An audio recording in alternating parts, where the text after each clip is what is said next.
Going live. You're live. All right, hi everybody, hi YouTube.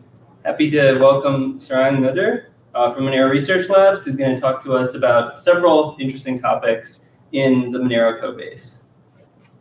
Hello to the small group. All right, I'm assuming I can just lazily sit in a chair, but I'll talk to the internet too. Hello, internet. Hello, small group that came here. It's not a group of 30, that's fine.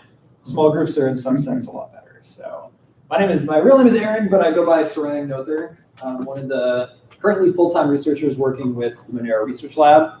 Monero, of course, is a private fungible digital asset. I like to say that Monero tries to be what people assumed that Bitcoin was, which we know that Bitcoin is not in terms of fungibility, anonymity, privacy, traceability, and all that. So Monero is, there's no Monero company, there's no foundation, there is no ICO. The entire thing is entirely community run, community funded. So researchers like me are also community funded. There's also plenty of other kind of individual projects that people request funding for. So a lot of folks volunteer, but a lot of people do like to get kind of compensated for the work that they do, which seems fair. So if all this interests you, keep in mind that you're welcome to contribute in any way you like, either financially to other people's projects or with your own projects too. Just kind of curious, are folks familiar at all with Monero? I don't want to bore people for things that they don't know. Comfortable-ish with it. All right, that's pretty good. That's pretty good. So we're going to kind of dive into Monero as in a sassy romp through applied cryptography at a few different levels. Those of you who want are welcome to kind of follow along with some kind of hands-on workshop-y kind of things. And if you have questions, please ask me. We have a small group, so it's kind of perfectly set up for that. So for those interested in learning more, I couldn't get my computer to duplicate that screen, but that's okay. For those interested, and you can't really see this because the screen is terrible, getmonero.org is the official site for Monero. And you're welcome to learn a lot more about that. We do have downloads of all of the binaries for everything, so you can get, you don't have to download these now by any means, but if you're curious later on, you can certainly go and get the client set up if you want to start doing individual or pool mining or just kind of tinker around with anything. That's fine too. You can get all that info there. So the idea behind Monero, and I'm going to have a much more extensive talk on the privacy functionality of Monero on Saturday at 2 o'clock in this very building. And we're going to talk a lot more about how the Monero crypto itself specifically works. If you understand exactly how Bitcoin works, we work similarly to that, except for all the ways in which we're different. Basically all the plumbing in Monero is sufficiently different. So is it based on elliptic curve cryptography? It is. Is it the same curve as Bitcoin? It is not. Are the signature schemes the same as in Bitcoin? They are not. There's very good reasons for that, and that has to do with the way that we approach privacy, anonymity, and fungibility. But kind of the big broad thing is there's basically three kind of big layers to what keeps Monero private, secure, fungible, and as anonymous as possible. And I'm not going to really hit these too deeply right now because we're not going to be coding these things because that would take a lot of time and a lot of math. But essentially the three things that keep it safe, one of which you may be familiar with, is what's called a ring signature. The idea behind a ring signature is that if I am sending someone funds, in Bitcoin, I would just basically sign a transaction with a private key of an output that I control, sending it to someone else's public key, right? And we kind of have this big chain of moving transaction outputs. In Monero, we want to kind of obscure away from that. So instead of me signing a message on behalf of one output private key and sending it off to someone else in a new output, what I do instead is I basically generate what's called a ring signature, which means that I take the output that I control as well as non-interactively choose arbitrary other outputs from the chain, which may or may not be spent, I don't know, gather them all up and basically sign on behalf of all of them. And that signature proves, it's a ring signature, proves that one of those public keys I have the corresponding private key to. So it's kind of obscuring which one is spent. And there's another kind of little tag that's appended on top of that ring signature that basically prevents double spending. So a ring signature is used to basically obscure who the sender of a transaction is. The second thing that we use, what's called stealth or one-time addresses. The idea behind that, it's kind of cool, is that your master Monero wallet address, whatever you want to call it, never actually appears in the blockchain. So never, ever, ever appears. So instead, what happens is if someone wants to send me Monero, what they will do is they will take the address that I do give them, They will basically generate a one-time or stealth output address, and then they will essentially issue the funds to that address instead. So my address never appears on the blockchain, and it is not possible to take these so-called stealth addresses and go backwards and figure out where they're actually destined to. So I have to scan the blockchain to determine if any one of those stealth addresses is actually destined for me. So we can obscure senders, we can obscure recipients, and finally, secondly called confidential transactions. I hate this word because it seems to mean a lot of different things, but we'll just say confidential amounts, which says that the amount of a particular transaction is also obscure, and it's called a cryptographic commitment. So if you look at the blockchain, you can't actually see what the amount of the transaction is. You can just tell that someone among a group of output public keys, a ring signature of them, sent some unknown confidential committed amount to some stealth or one-time address that they also can't see. You might ask, well, then how on earth do you know that everything balances out correctly? How do you know that I didn't just make up the amount that I'm sending? Well, these confidential amounts, which are contained in cryptographic commitments, have nice algebraic properties that we will be exploring later today. And those essentially let anybody validate that the transaction balances properly. That is, the sum of the inputs and the sum of the outputs, including fees, do in fact balance out. And that's what you want. So these kind of 3 layers of anonymity ensure that we try to be as anonymous as possible. Do we do a good job? I think we do probably the best job that we can do, iteratively getting better over time in a way that doesn't involve something like, for example, a trusted setup, like our good friends at Zcash have, for example. I like Zcash a lot. I don't like their trusted setup, but whatever. We move on. If you want to learn more about how all these actually work, come to the talk on Saturday. But let's try to play around at least at first with a few different aspects. So the first thing is going to be, if you're interested in playing along with us, is doing a little bit of prototyping on some just kind of the base cryptography. Who would like to do prototyping with Python? Or you can kind of pair up and watch somebody. It'll be crazy fun. And also very simple. You don't need to know a tiny bit of Python. You don't need to know anything about cryptography. That's fine. I hope you're interested in it, though. So to do that, go ahead, and the Wi-Fi password, I guess, is up on the wall right there. But I will assume that everyone is familiar with using Git. You can, in fact, clone this repository. So it's just my personal research repository that I do a lot of my work on. So if you want to go ahead and clone that repository, and then a bunch of branches on there, we're going to check out this one. It's based on a particular ring signature scheme that we're doing. But the only reason we're actually checking out this repository is just because there's a library file that we're going to use. So go ahead and check that out. To confirm that your Python installation is working as you wish it to work, go ahead and go into that directory there and just run test.py. If it runs and doesn't freak out at you, if it looks like it's running tests, that means your Python installation is working okay. You really don't need any dependencies beyond a standard installation. So just ensure that that works.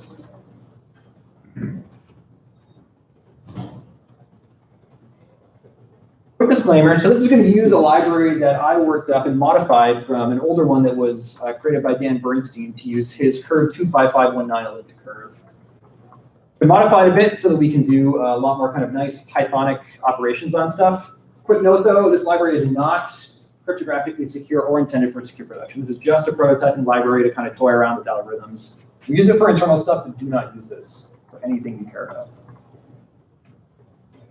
Working okay? Let's try it, hopefully.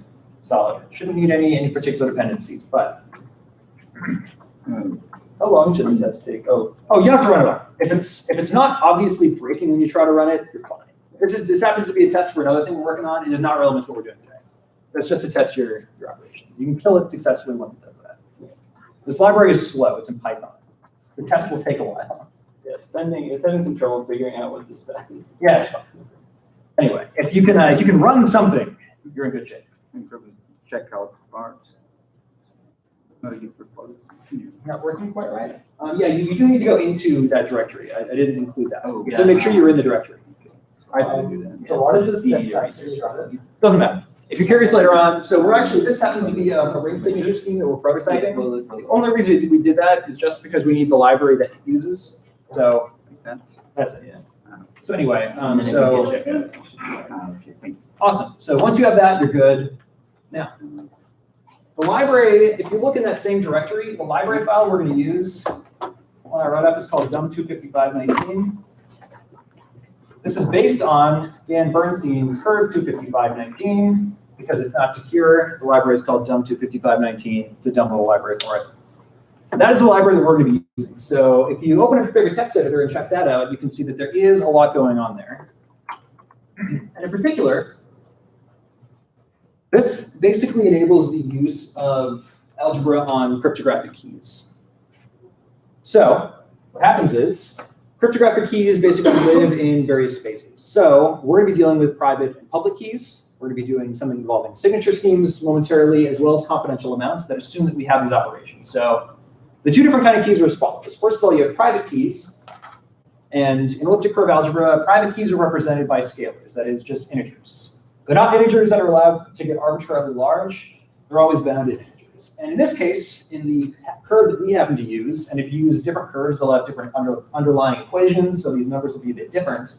But for curve 25519, which is what Monero uses, those integers are basically in the range 0 up to but not including L, where L is this exceptionally large number. It's 2 to the 252 plus some otherwise arbitrarily large numbers.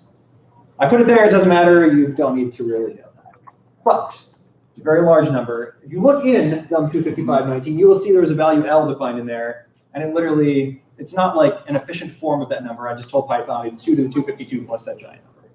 That's it. So when you in fact generate new Monero keys, your private keys are just random numbers within this range. Could you randomly guess the same private key as someone else? In theory, you could. You're much more likely to win the lottery and get struck by lightning on the way home several times. Now, we know that you're ideally supposed to be able to get from private keys to public keys very easily, but not back again. So public keys are actually points on the elliptic curve. And elliptic curves have kind of a nice, pretty geometric form if you try to draw them out. Cryptographically, though, those points on those curves look a little bit funkier, but we don't really have to know what that looks like. The point is this library is going to abstract all that way. But points on that curve are essentially public keys. So in order to get from your private key, which is a number, to your public key, which is going to be like a geometric point on a curve that's defined by some equation that I didn't bother writing. If my private key is a little a here, which is just a random number between 0 and L inclusive, then the corresponding public key, and the notation we usually use in the literature, is that private keys have lowercase, and just public keys we use with uppercase letter. That's common notation. The way that I define that is by taking a point on that curve, we usually call it G, often called the base point, which is like a defined number. If you a defined point, you look up the initial papers on curve 25519, you can find out this point G has known coordinates. I take that fixed point that everyone agrees on, and I do what basically looks like a multiplication operation by that number. So to get from my private key, little a, to my public key, big A, I take my private key A, I do this curve multiplication thing by this fixed number G, and I just define it to be that. So that's how it works. I take A, my private key, and I generate A times G. That is a point, that is a number, they live in very different spaces. All we really have to know. So how does this work in this library? Well, if in fact you pop open a terminal, you can do this kind of interactively. If you pop open a terminal in the same directory that you were just in that contains this DUM25519 library, just do an interactive Python terminal is fine. We can play around with it. And essentially, we can play around with this algebra. And the nice thing is the algebra on this works essentially the way that you want it to. So I will kind of follow along with this too. So if I go ahead and import everything from DUM25519, if you're in the same directory, this operation should succeed.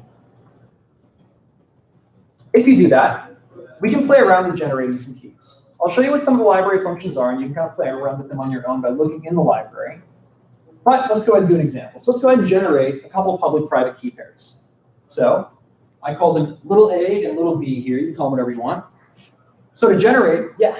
25519, that's the name of the curve you're using, is that right? Yeah, so the initial, yeah, so the elliptic curve that Dan Bernstein came up with that's used for this, called curve 25519. We actually use like a related curve to that called ed255. Ed25519 is like a signature scheme based on like a curve related to it. But whatever.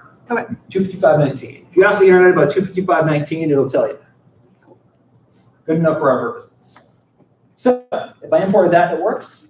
I can go ahead and generate that. The library has a function called random scalar. Random scalar will just literally come up with a number, random integer, between 0 and that giant number L for us. That's it. So I can just assign A to B scalar, and it will actually come up with it for me. That's it. That operation Any is type error, I might try to multiply as the random scalar by G. I'll show you in a sec why that failed. So, and if I ask, it says that it is in fact an instance of a type in this library called scalar. If you can actually play around with it and figure out what the value is if you ask it. If you look, there's actually, we don't have to know this, but that right there happens to be the value of that private key there. It's a very large number. It turns out it is between 0 and that large L.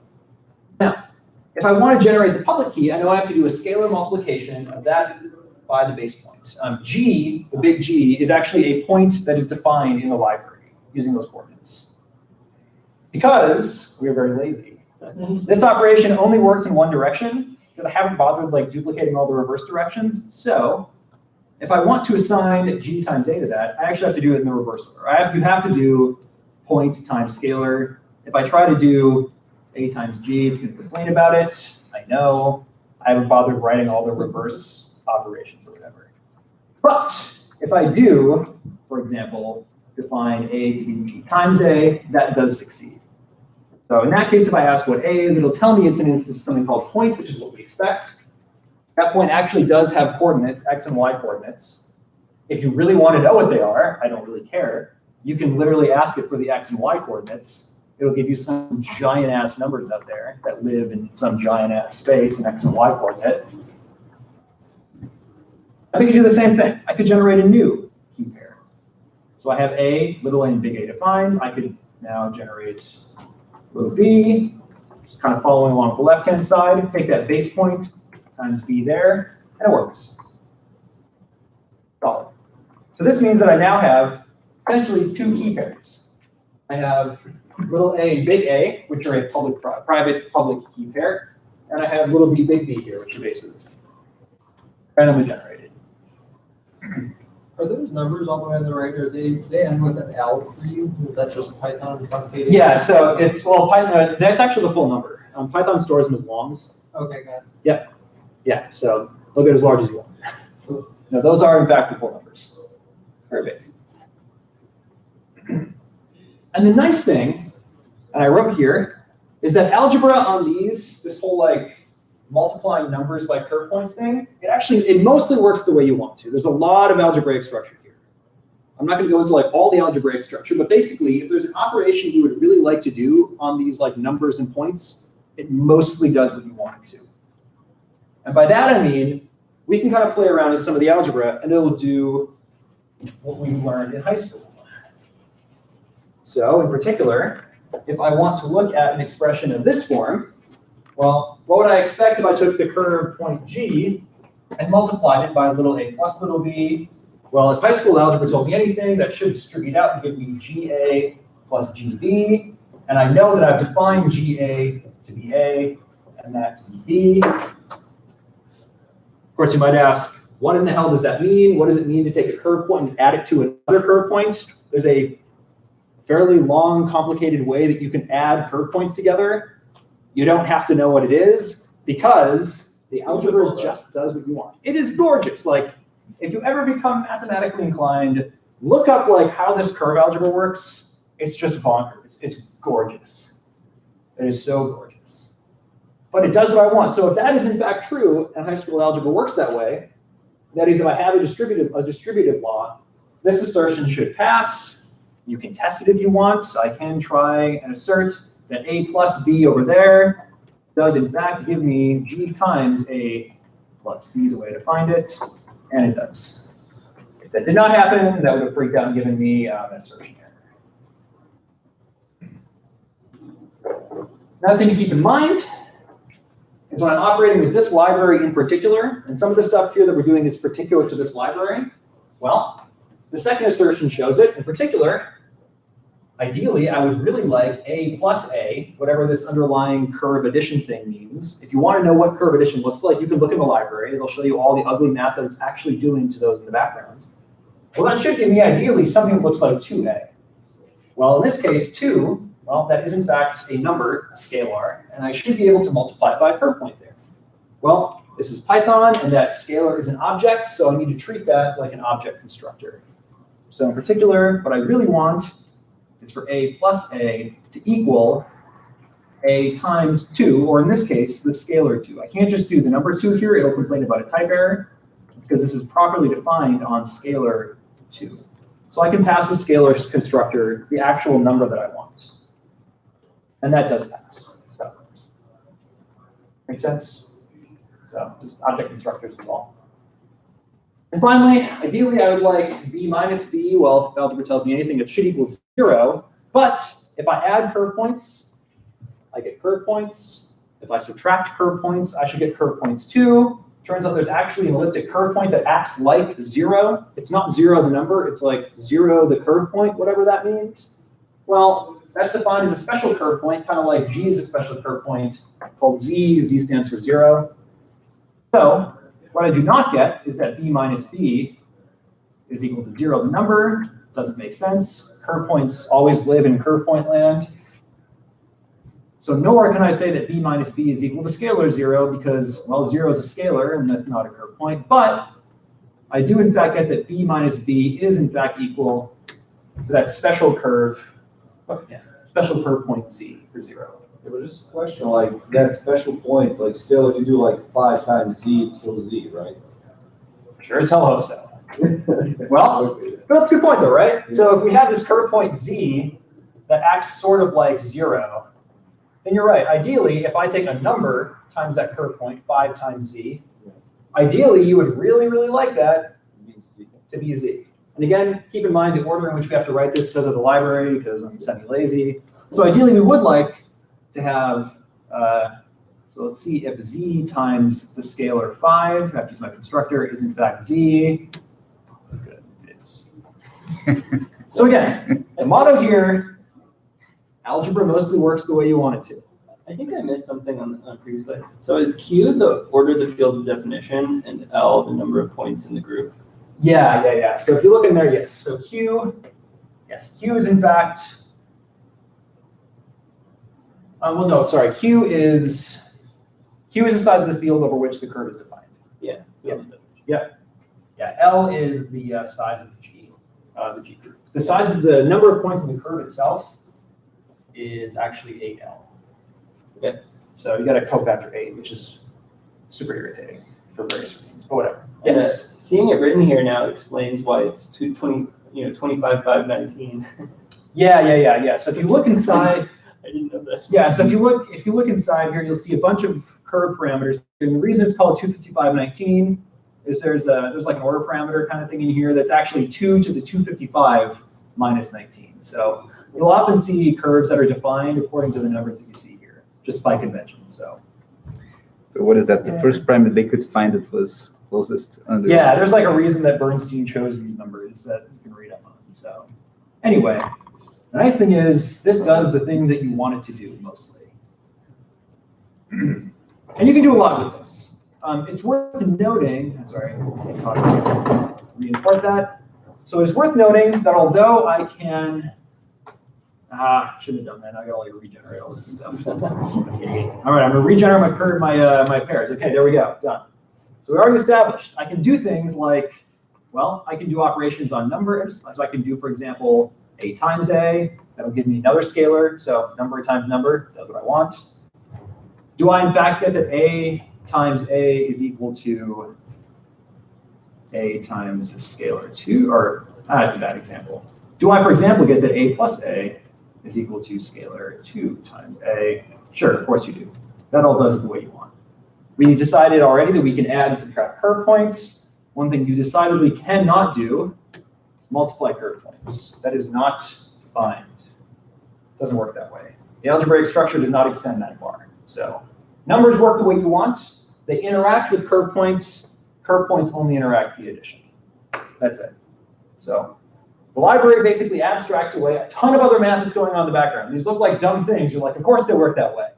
But if you look inside the library, there's a lot of elliptic curve algebra and geometry going on beneath that. It's abstracted away. We don't have to know it. If you care about it, dive in. Learn as much as you want. We don't need to know that. You just flip the order. Scalar, and Oh, because A is a scalar, that is also a scalar. Got it. Yep. So, okay, basic algebra works. That's fantastic. Let's do a thing. So, we're going to try some now. So first of all, keep in mind things you can do with this as we're working forward. Scalars, you can add, subtract, and multiply. Technically, you can't divide scalars. What you can, though, do is invert a scalar and then multiply it by something else. I don't think we're going to need to do that, but keep that in mind. Points, that is curve points. You can add them as we did. You can subtract them. You can scalar multiply them. So a scalar times a point. You cannot do a point times a point. And you absolutely cannot divide a point by a point. We have hash functions. Folks familiar with the idea of a hash function, I hope, at this point, right? Yeah, throw as much data as you want, spits out a digest representation. In particular, we need hashes that are going to land us in the right space. So we have this scalar land, we have this point land, and they interact in cool ways. There are functions called hash to scalar and hash to point in this library. You can feed them any numbers of things. They will accept arbitrary, you can just basically pass those as many common parameters as you want. Hash to scalar will basically do, I think in this case I don't remember which hash function this one's using. But essentially what it does is it runs a hash function and then spits out a scalar representation of it that will land in this scalar space. These instances, by the way, are not secure instances of hash functions. You should not use them in real life. Monera's underlying libraries do have these. And there's also what's called hash to point, which I can throw arbitrary data inside there. It'll land me a point on the curve. We will use those, so you can use those.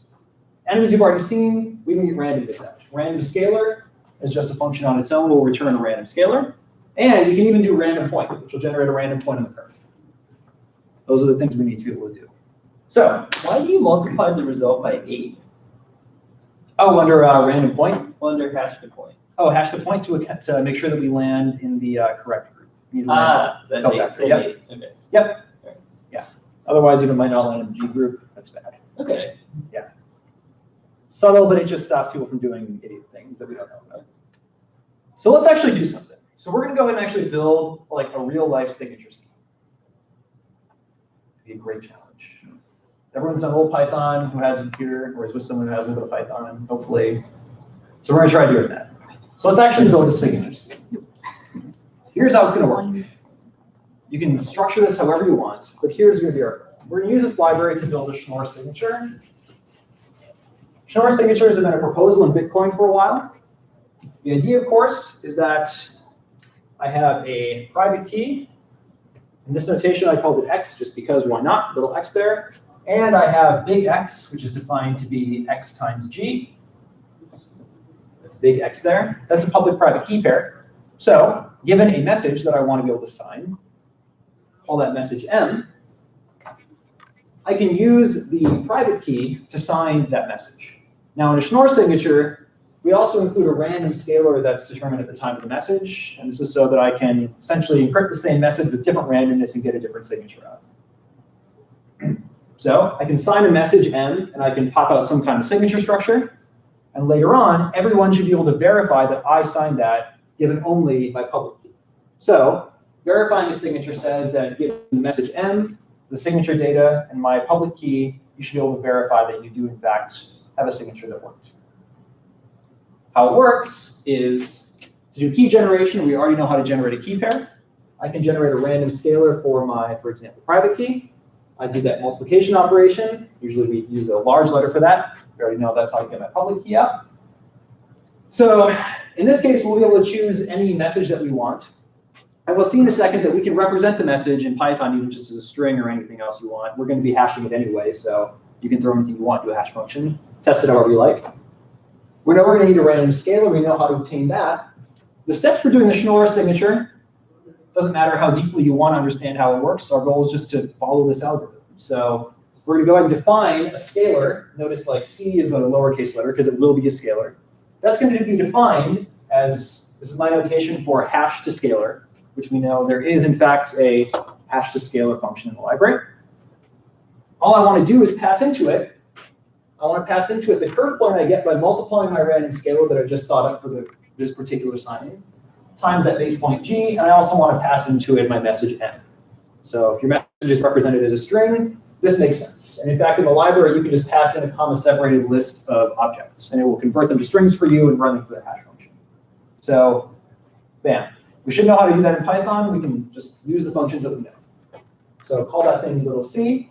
We also define little s as a scalar. Well, that's going to be the scalar r minus little x, which is my private key, which I have to know for the signing. Any signing requires that you know your private key to do the signature, times that value c that I came up with. So algebraically, this all makes sense. All these things are scalars. I can multiply them. I can do that subtraction. I will get a scalar out. That should make sense. That's it. The signature, so the structure that you would actually pass to someone to later be able to verify, is just those two scalars. I wrote them as like a tuple, but whatever. That's the signature. Little s and little c. So we'll want to write that up. So in that case, you probably want to write a function that's something like def sign. I have an example I can show you later. So you probably want to pass into it, in this case, little x, the private key, and big M, the message. You don't pass in the random scalar. That's determined at the time of signing. You'll notice the random scalar is not output at all either. It's essentially encoded in both the commitment here in a particular form, and it is encoded down here. Turns out the verifier doesn't need to know it. Cool. So we'll go ahead and do that. Then we need to be able to later verify that. So probably come up with another function called verify. Well, that's going to need to take in a few different things. It's going to need to take in my public key, so big X. The verifier absolutely does not know my private key. I needed to know what to sign, the verifier doesn't. It'll take in a point, big X, that presumably is my public key. It will also need to take in the message M, and it will also need to take in the signature. So it'll end up taking in some value of S and C. You can represent that as another object of a different type if you want to, or you can just have S and C. Turns out verification of a Schnorr signature is very straightforward. That's good. The whole point about signatures is they should be very fast to verify, especially if we're going to use them for a cryptocurrency. Well, all you have to check is that the curve point that I get by multiplying g, the base point, by that value s that we passed in, and these other 2 points, x times c, that operation makes sense. I can multiply a curve point by a scalar to get a curve point by scalar to get a curve point, and I can definitely add curve points together.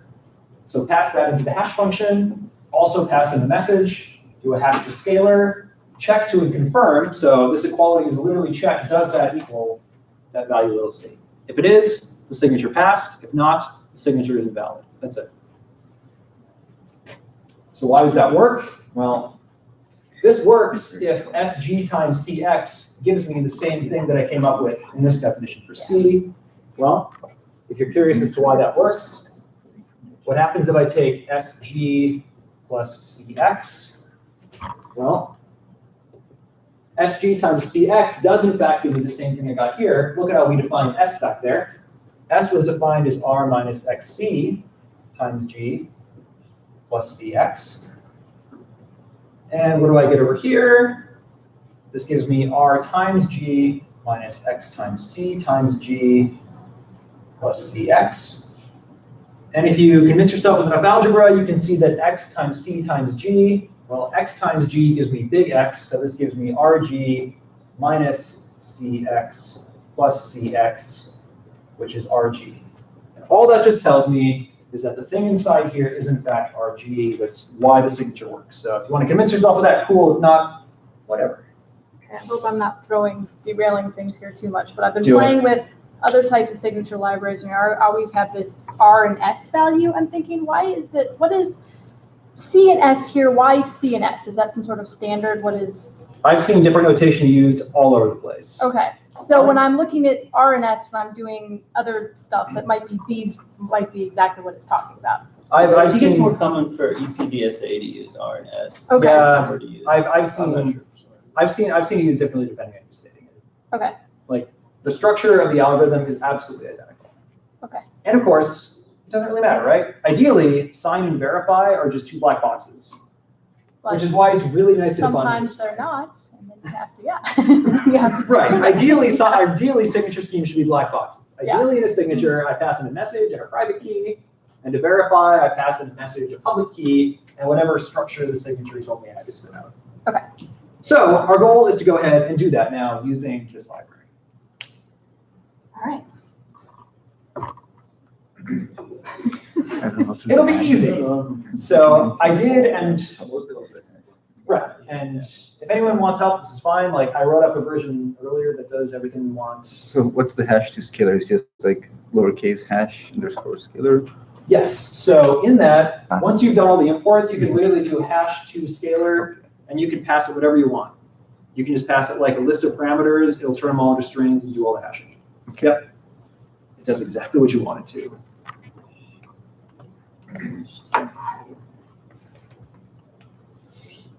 I'll pop that back up in just a second, but just as an example there, what do I call it, Schnorr. So as an example, I started my sign by taking little x and big M. I did type checking because I'm really anal about that. It's not secure anyway, so who cares? But notice I generated my R random scalar and literally just did a hash to scalar of G times R and M. Called that C. And then I just returned what I know S is defined to be as R minus X times C, for example. So that's one way you might do it. And you can imagine, I won't show you the entire verify routine, but for example, my verify routine took in X, M, S, and C. I wrote them in a different order, who cares? And then you basically want to do this particular hash function, do some kind of assertion that those are true, have it throw true or false, whatever. And the most important thing though, make sure you define these well, make sure that it sort of kind of does the thing you want it to do. So run a test. So in that case, I wrote write unit tests, because unit tests are the way we like to check things, besides making sure they're algebraically correct. So to try it out, what you can do is do a generation. So generate a private and public key. We know how to do that with random scalar, and multiplying that random scalar by our base point G, which is defined in the library. Come up with like some random string message. You can say whatever you want. It can be any data type that can be represented by a string in this case. Go ahead and pass those two to the sign. You'll get out an S and a C. And then go ahead and pass that S, C, the public key, and the same message into verify and ensure that it gives you what you want. Good way to test it out. Of course, you can always test things that should fail. So for example, what happens in the case where maybe the public key isn't correct, where maybe instead of a well-defined public key, you just throw in something that was generated by random point. That, of course, should fail.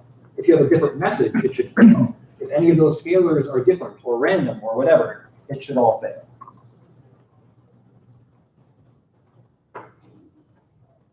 So in my case, when I ran this, notice like the actual verify is extremely short. So in this case, I just checked this hash to scalar of that thing that we said before, G times S plus big X times C and M, does that equal C. In my case, I just had it like raised in arithmetic error, but whatever. Never returned true false. In this case, I ran a unit test here where I generated little x, the private key is a random scalar. Of course, we know the public key is defined as the base point G, and it's always that same base point G. That's like a universally agreed upon base point.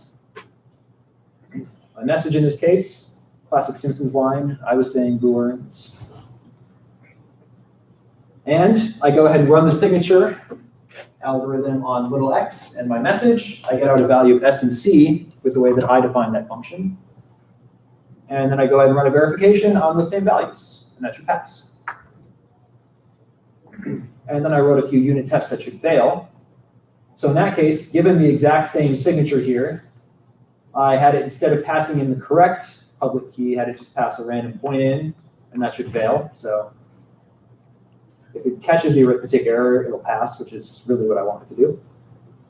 And I also tried a different message. So classic Dr. Nick line, hi everybody. And that should also raise the same error. I really hope that it works because I wrote it earlier and tested it. So I will test my Schnorr. Oh, thank God. Does what I want. So there we go. This is our first signature scheme with this. This is honest to God Schnorr signatures. Again, don't use this for production. These hash functions are designed to be fairly fast. They are not intended to be cryptographically secure. But the algorithm itself is. Why is it called a ring signature? This one is actually not. So the reason I chose this is because this is actually very related to the way that Monero does ring signatures. It's just a much simpler form. So Monero's ring signatures are basically like a modified multi-step Schnorr signature, where at each of the steps you're throwing in a different public key. And there's actually like a couple different parts to the Schnorr to the modified Schnorr signature, because you're actually proving knowledge of a couple different things. In the ring signatures, you're proving that you know one of those keys in one of the steps. And there's also something involving that tag that's thrown on the end that prevents double spending. That's also thrown in there too. And I'll show you a resource later that's like a great write-up of how Monero does it. If you look at that, you'll be like, my God, that's really, really similar to this. So they're Schnorr-like, which is why I picked this. Doing the whole signature would kind of be a pain in the ass, but this one's pretty straightforward. Plus, like Schnorr signatures are like, they're classic. They're fast to verify, they're simple. They're provably secure. They're beautifully provably secure. God, Schnorr signatures are great. There's a reason everyone loves them. And Moneros are very close to Schnorr, but we need like a multi-stage thing. So we don't get all the nice verification speed ups that you get like for batching Schnorr signatures or whatever you might read. So anyway, that's a fun little trick we can do. Good for us. Any questions on it?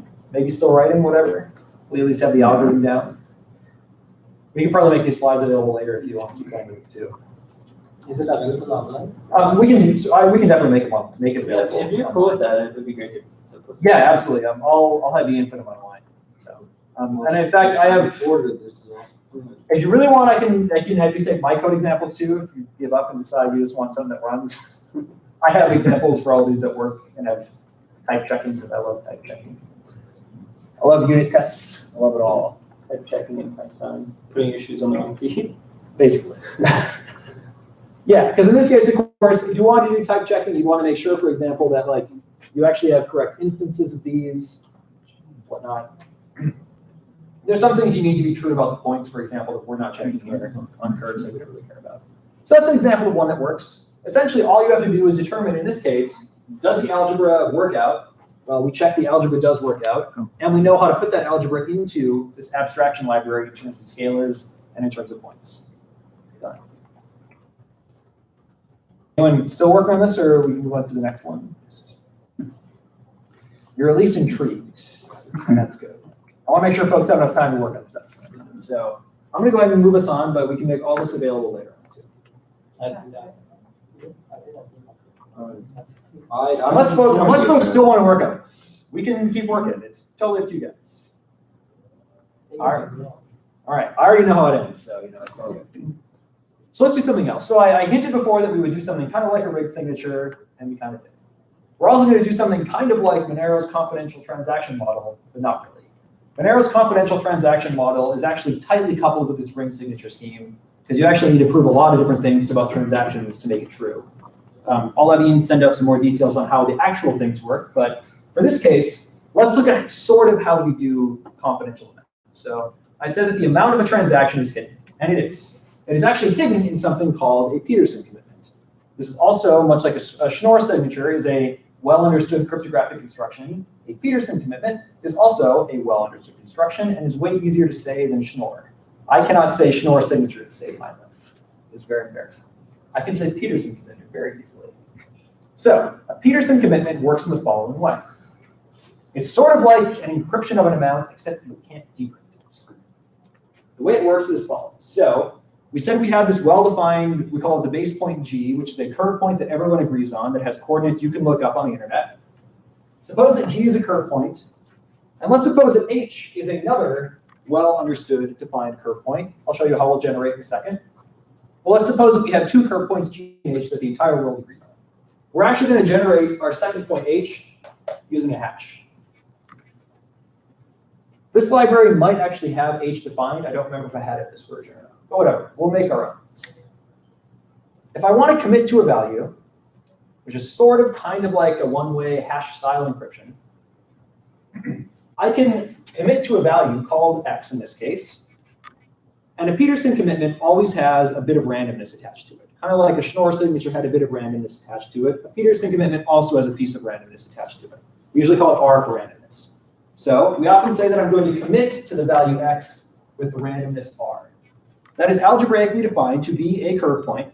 And the way I get the curve point is I multiply my scalar x, the value, by the first curve point g. I multiply my randomness r by the second curve point h. Both of those are well-defined operations that give me a curve point out. I then add those curve points together. That's also well-defined. That curve point blob that I get out is my Peterson commitment. That's it. Depending who you ask, some people switch the order of these around. I don't care. Doesn't matter. Everything works. It's fine. Now, why do we do this?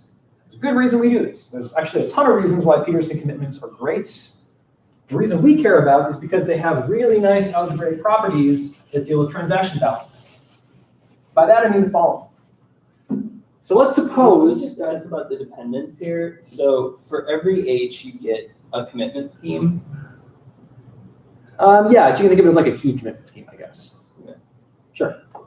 Not sure about the security implications of thinking about it like that. Well, it's just, so H doesn't depend on the inputs. No, it does not. No. No. So yeah, I guess technically yes. Peterson commitment is a general structure that I guess is implicitly keyed by the curve points you usually pick. Right. So yeah. So all the universally agreed upon. So let's suppose that we're dealing with some kind of like Monero-like scheme in which we're going to commit to a transaction amount. So the value that we want to commit to, let's suppose that that is the value of the transaction, the amount of the transaction, whatever that means. Okay, I can represent transaction amounts as numbers. Numbers are like scalars, so that all works. And let's suppose that R is just a piece of randomness. The reason this is kind of cool is that in Monero, and other currencies much like it, let's suppose that the amount going into the transaction is some value, I don't know, maybe it's like 10 Monero. So let's suppose that I commit to the value 10 Monero with some randomness R. So that's like an amount that I'm throwing into my transaction. And let's suppose that whatever's coming out of that transaction, the outputs of the transaction, well, let's suppose if I want my transaction to balance, let's suppose that that is also, in this case, 10 Monero. And of course, we'll probably have a different randomness, call it S. So if I can represent amounts this way, suppose my input is 10 Monero, my output is 10 Monero, let's suppose that I've committed to those amounts, the randomness is going to be different.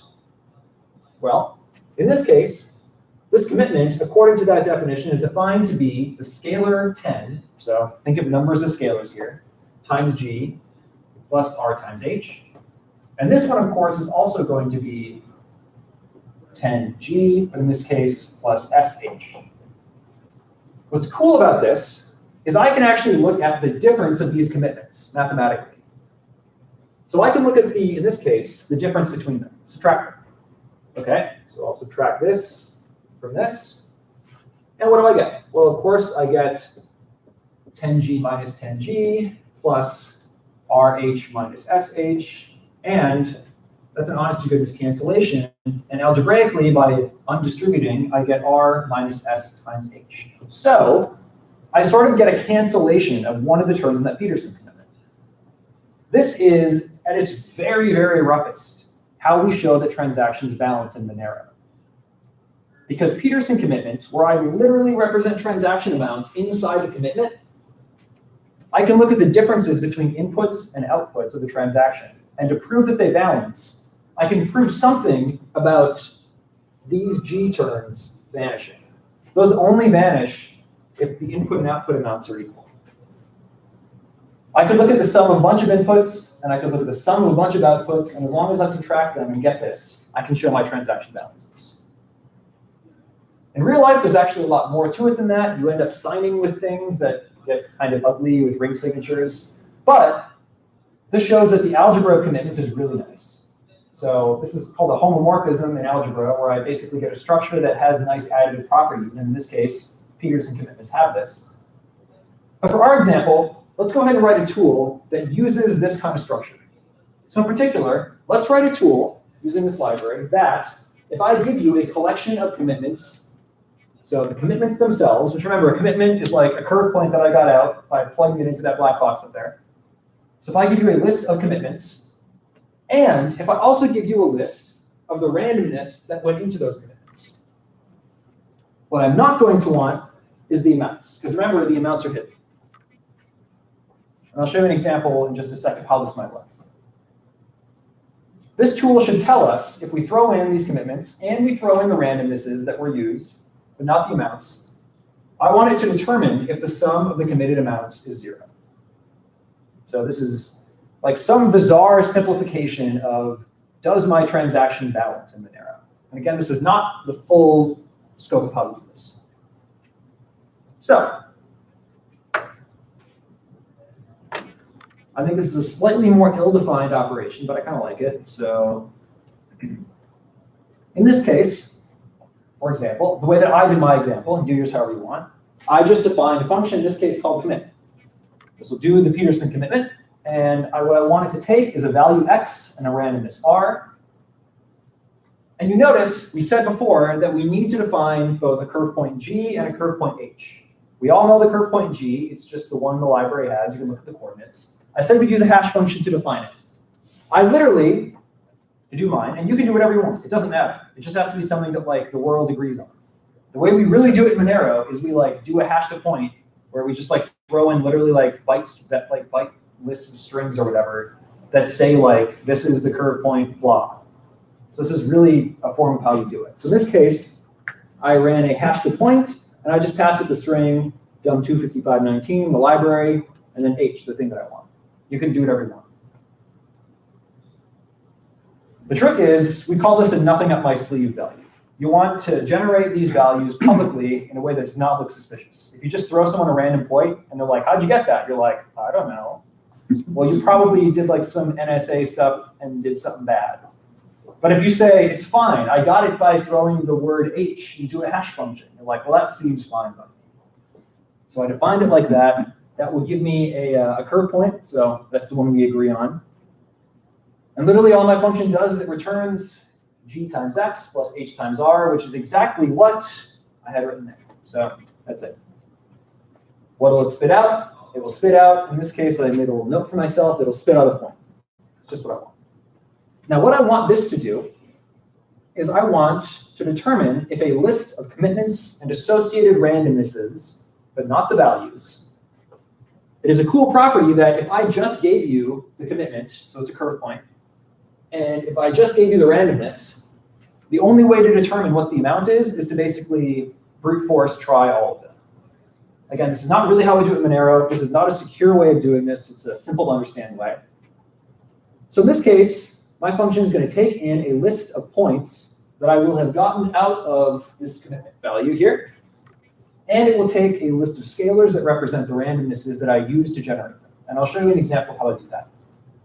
And I'm going to want it to output true if the sum of those values that we don't know is 0. So for example, the way that I did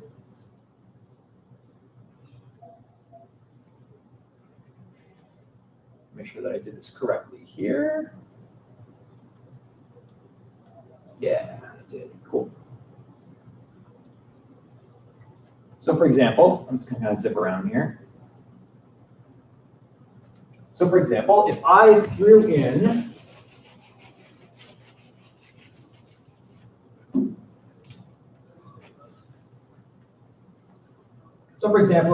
in one commitment, I'll call it C1, if that is a commitment to, I don't know, the value 5 with some randomness R1, and if I generated C2, which is a commitment to, say, the value 1 with some other randomness R2, and if I generated a third commitment with a value of, say, -6 with randomness R3, if I plugged in as inputs to my function here, if I gave it a list containing C1, C2, and C3, and if I gave it the list of R1, R2, and R3, but not the values contained within, well, in this case, the sum of the values in C1, 2, and 3, that's 6 and -6, is in fact 0. So this should output, in this case, true. Question is, how do we determine if that is in fact the case? I don't know. How would we determine it? Thoughts, ideas? I already know the answer. It's also up there, but whatever. Well, of course, if that is the case, what should happen is if I add up the values C1, C2, and C3, What should I get at? Well, internally, I could add C1, C2, and C3. If you write out what the definition of the commitment is, involving that G and H stuff, we kind of already did it before. Yeah, yeah. Go. Yeah, oh, say, I know, yeah. Anyway, all the G stuff is going to cancel, and what I should be left with is the sum of all the randomnesses times H. If you write out what the algebra looks like, hopefully you can convince yourself that is true. So the function should have everything it needs to do that. It should be able to add up the commitments. It should be able to add up the randomnesses multiplied by H. If those two are equal, then the function knows that even though it has no idea what the values contained within are, it can be convinced that they sum to 0. So our little fake transaction representation does in fact balance. And if that's not the case, it should, I don't know, spit out false or whatever. So is the hash point H is going to be same for the other commitments? It has to be the same. Yep. The hash point is the same. Yeah, exactly. That value that I got out has to be the same. It is same for all the three commitments? Yep, it has to be exactly the same. The reason, of course, is you wouldn't be able to get them all summing in this neat way. Yeah, so when we define our commitment scheme to involve this G and this H, those have to be constant. They're like, those are fixed parameters. Every commitment uses, that's why, of course, you have the separate randomness. Is so you can commit to the same value with different randomness and it's indistinguishable. So in my case, I love type checking, so it confirms that all the commitments are points, and it confirms all the randomnesses are scalars, and it confirms that the same length. That's how I would try to screw with this. We don't necessarily need all that. So in this case, what I did is I set up a sum of all the C's. This is where like this whole like what do my curve points look like becomes important. Because in this case, remember, if I start out a sum of C values at 0, well, that's 0, the curve point 0. So that'll be Z that's Z0 curve point value. Then I just go through, and for each commitment in that commitment list that I passed it, I just go ahead and tack on that commitment. And remember, that makes sense algebraically. I can add curve points together. Then, of course, I'm going to be checking that against something related to a sum of all the R's. So in this case, I start an R sum. That I start by initializing it with the scalar value 0, not the curve point 0. These things are curve points. These things inside here are scalars, which act like numbers. So start with scalar 0, go ahead and form an R sum. And then finally, the last check that I do is whether or not the sum of all those commitments is in fact equal to H times the sum of all the randomnesses. That's how it determines if it's true or false. And I just went nuts with this example. So I made like a whole function that'll generate test examples for myself. But anyway, what it does is it'll generate like a bunch of random commitments to some random numbers, and then it'll like generate one at the end to the correct value. But you can go ahead and write a 3 commitment example just like this for if you wanted to. And we can just run checks to make sure it all works. Doing a lot of curve algebra, hooray, it does work. This is a simplified model of how Monero actually does transaction balancing. So this is how you can, this is a very simplified representation of how you can take a value that you don't know, that no one, well, you know it as the sender or the receiver, but that no one else knows, throw it in a transaction on the blockchain, be able to convince someone that the transaction does balance, that is, the sum of the inputs and the sum of the outputs and fees is 0, without knowing what those values are. So that's how confidential transactions work. I can send you more info later if you're curious about how they work in real life. You don't actually start throwing around the randomnesses and stuff. This is a simplified example. Okay. Hopefully you like that. It worked. So, yes, we've had plenty of time left. That's good. So this is kind of like the start of a delightful romp through applied cryptography. So feel free to play around with this. We can send out these slides later on, but you can do all sorts of things with this. But what I really like about how applied crypto works when it comes to this stuff is that we don't really have to know necessarily how all the underlying curve geometry works. It's all hidden in that library. It's all abstracted away. What it tells you, though, is that you have like these structures, these points and these scalars that interact with each other in like weird algebraic ways, some of which behave the way you want, some don't. And you don't have to know how all the underlying stuff works necessarily to be able to play around with that algebra. I love that. Dig deep as far as you want to go. Before we move on to like non-library related stuff, I guess any questions about like how any of it works or runs or anything? dive deep if you want. So you're killing it, man. Well, I know, I'm enjoying it. I know, but I want you guys to kill it. I already wrote it, of course I'm killing it. I wrote these examples at home. If you want, I can stay until in the morning. Yeah, if you want to keep playing with this, just like, go ahead. You now have all the tools you need to like do basic elliptic curve All the mathematics. tools you need except you don't have a computer. No, man, like, I'm full of like, awesome. Solid. I have one question. So it seems like, okay, so we're getting a lot of mileage out of having algebraic structure. What if you just have a hash function? Can you do anything other than just like commit and reveal? So, in terms of what?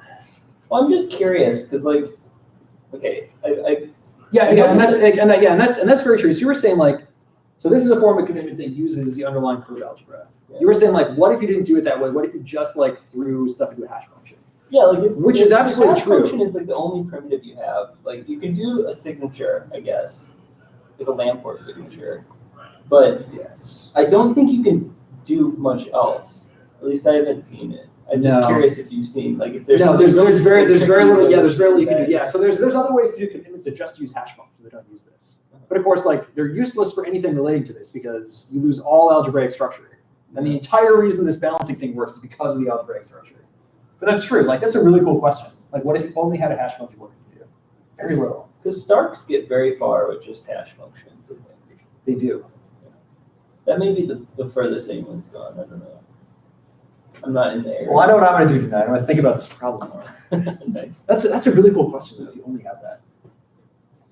But to be fair, like It's like mathematician. I know, but to be fair, like I feel like most of modern algebra is like if you take successive things away from the universe, what can you do with the universe? Well, And it's eventually you're dangerous. like, you can't do anything with the universe. Well, I mean, the thing is, like, these structures are dangerous in a way because, like, you get, like, if you impose too much structure, you wind up making it impossible to invert in supposedly hard to invert functions. Yeah. So it's like there's some like threshold where you have doing more harm than good by imposing structures. I'm curious. Yeah. And I think in some sense, like this like module / vector space structure is like almost the closest vector space structure, I guess. Seems to be like the good balance. Mhm. Yeah. Yeah. It's fun. Anyway, play around with that. I mean, that research repo that you have, like that library is contained within, has like other fun stuff we've been working on prototyping with this. So all public. Have fun. There's like a bulletproofs implementation that's written in this library. It slow as balls, but you can play around with it if you want to. Again, it's not secure. Don't deploy bulletproofs with that, but it contains a lot of the optimizations we did on it. Yeah, throw in other branches. Have fun. Do you have any opinion on this Rust library for bulletproofs that's been around? So the one that I saw earlier didn't do batch verification. Okay. It did aggregation, like taking multiple outputs and throwing them in one proof. I didn't see that it did batch verification. It seems to do a lot of the other stuff. Okay. So I don't know, like if they claim to have just things that are just more like blazingly faster than any other implementation, which I saw and was like, that seems suspicious to me.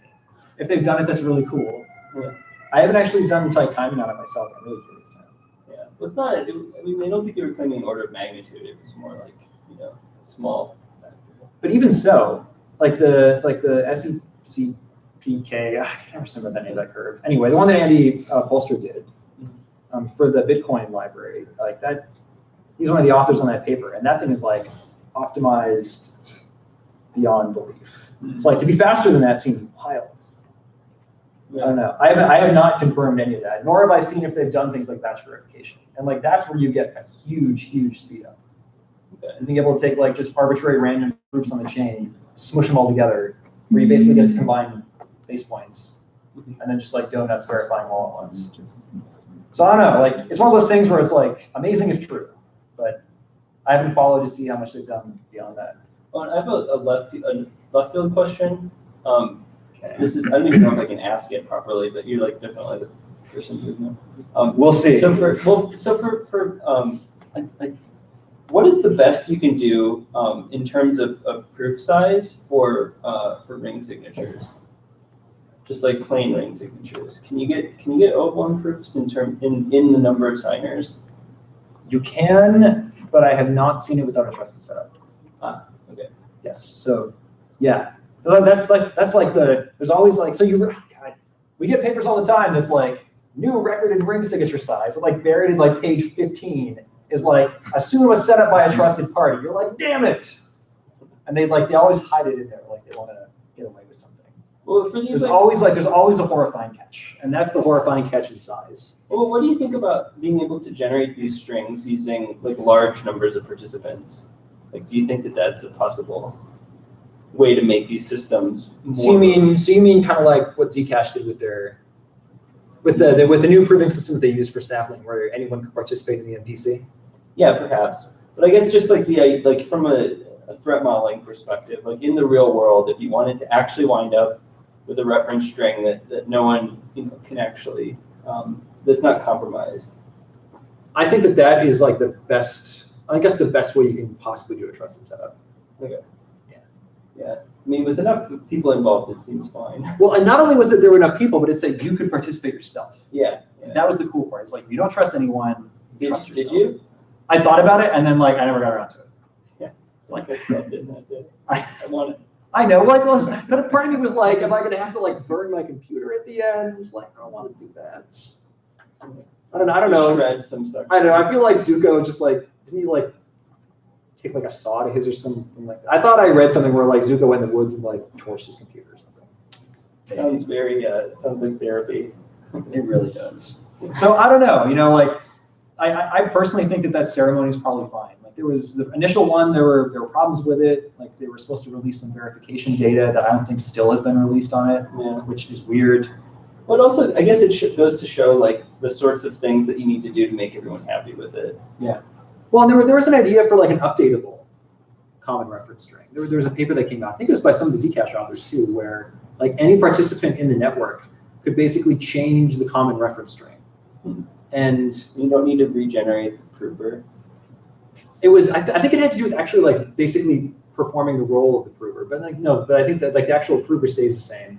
The parameters get to change, and there was a chain effect where as long as any update on that chain was done honestly, then any subsequent use of that chain or subsequent update could be trusted. Okay. Does that mean that the first time someone does it honestly, it's trustworthy? Can it fall it can never fall back. Okay. Yeah, that's so it can be dishonest for a long time, and the minute someone honestly does it, then it's fine from that. Well, that sounds very. I don't remember the details. I'm pretty sure it was right in terms of processing or something. Yeah. But the point was supposed to be that if you didn't trust it, you could just regenerate them yourselves right then and there, and then use it from then on. Yeah. There were all sorts of weird communication problems. It's wildly impractical, but it's a cool idea to get past that. Yeah. So there was that's got to be the best trusted setup you can do. I don't know. All right. That's interesting to get back. Yeah. So let's play around. The interactive part. Yeah. So let's go ahead and play around now with doing a little take a different level of Monero. So we know a little bit more about how some of the underlying algebra works to a degree. But let's actually play around with some of the chain structure. So this will be another Python fun exercise. And this one actually, there's a couple ways you can do it. And I figured I'd let people decide what they want to do it. So in this case, because we're doing Python, let's go ahead and use the request library. And I realized that I forgot to tell people to install requests. There are other ways to do it in Python, to do RPC calls. Most of them are a huge pain in the ass. This is, I think, the best way to do it. So if you have a preferred way that you really like to do, JSON requests and parsing, by all means, have a blast with that.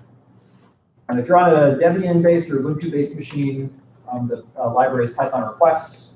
If you use pip or something like that, I'm sure it's just called requests or whatever. But anyway, it's a really nice library, and it lets you obtain Python data structures from API requests that return JSON data. So the basic syntax that we're going to need to know for this particular example is going to look like this. So once you have the request library, it's just called requests once you have it installed. Request module has, in this case, we'll be initially using a GET request. You can also send it a POST request by throwing data in. You give it the URL, which could also contain extra string data at the end. That GET request will return some kind of request object. You then throw .json on there. It'll not only return JSON data, it will also return as a Python object, which is awesome. I love it. So anyway, that data variable would then be assigned whatever JSON structure that is. So it's not a real example, but So let's go and do an example. So there's two different ways we can do this. I'll take you through one kind of simple example, and then we can kind of go into actual RPC calls. So our goal is to basically going to be to write a tool that's going to give us some block distribution statistics. Two ways to do it, depending on how you want to do it. I'll let you decide. One of which is going to be interacting with an existing block explorer that happens to have a really nice API, which is I chose because it's very simple. The one that I like is XMR Chain. XMRchain.net alone is going to return some bad, ugly thing, but XMR Chain is itself a neat block explorer that's super simple. It doesn't have any funny business going on. I like it. And it also has an API that'll let us get some useful transaction data. If you choose to use it in this way, the base URL here, xmrchain.net/API, tack onto that one of these two calls, one of which is /transactions, and you can pass it a limiting value. That'll return data on the last n, in this case 10 blocks. So if you were to pass into that GET request, format that I wrote up there, if in that URL field you actually threw in xmrchain.net/API /transactions limit equals whatever, and then parse that JSON data out like I showed you back there, that'll give you information on all these blocks. The structure of it's fairly straightforward. What those blocks will give you, of course, is going to be a list of transactions. Each of those transactions will be identified by a transaction hash. If you want to get information on that particular transaction, you can instead take the base URL up here. You can instead throw /transaction singular / and then whatever the hash is that is returned with the initial long transaction list. So I don't like their naming scheme. Transactions actually gives you block data, which references transactions. And the second one will give you information about a transaction whose hash you previously requested. So that's an example hash there. Can you go back one slide for me? I would be glad to. There's also great document. Sorry? Oh, .json. You have that. Yes. So I just install that library and then that command should work. So if you install the requests library, you should be able to do something like, for example, so I'm going to do import. I previously installed the requests. So if I then do, for example, and so this you can actually use this example with me. So if you do request.get, having it was xmrchain.net/API/transactions, and I'm just going to do a simple. I'm going to do limit equals 1. We can do more. And I'm just going to go ahead and if I just do that, it's going to give me like it's just going to say like the response code, and that actually is an object from which I can extract basic data. Looks pretty ugly, right?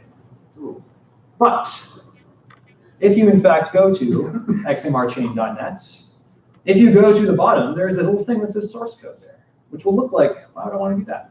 But if you go to that link, it will in fact give you an example. If I scroll down, it will show me exactly what these transactions are going to give me. And I'll show you in my example how we might extract data from this. So you don't need to memorize this or anything. But, so I know that I can extract that data out. So in the example I worked up, which I think is going to be a bit more clear. Okay. So I decided to simplify things by defining like a get command that would just get values out. That just returns to me the JSON there. So what I do is I start out by defining blocks here, which I want to extract my block data.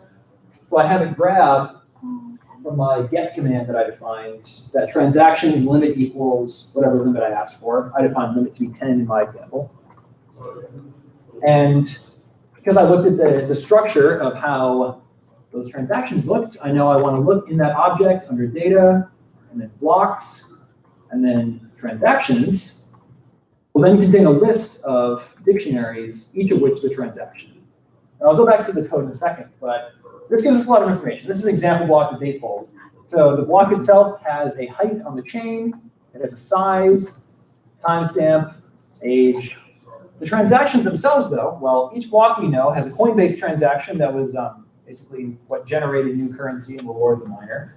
One of those transactions will be a Coinbase. There's information on like output sizes and stuff, for example. The important thing, though, is the transaction hash. So each transaction, all I really care about in this case is going to be the hash. That's the hash that I'm going to pass into that /transaction endpoint. That's going to then return to me information about the transaction itself. It's going to return information on the number of mix-ins that it had, the number of inputs the transaction had, the number of outputs, which gives me cool information. So once I've extracted the block data, so I went and grabbed that JSON data, then looked in data, then looked in blocks, and then I can start iterating through all the transactions. So for my example, what I did was I defined a structure in which I'm going to look at various transaction actions. You can construct this however you want. It's just an example of something I did. What I wanted in my example, and I'll actually run this to show you what it looked like. I had mine. Oops.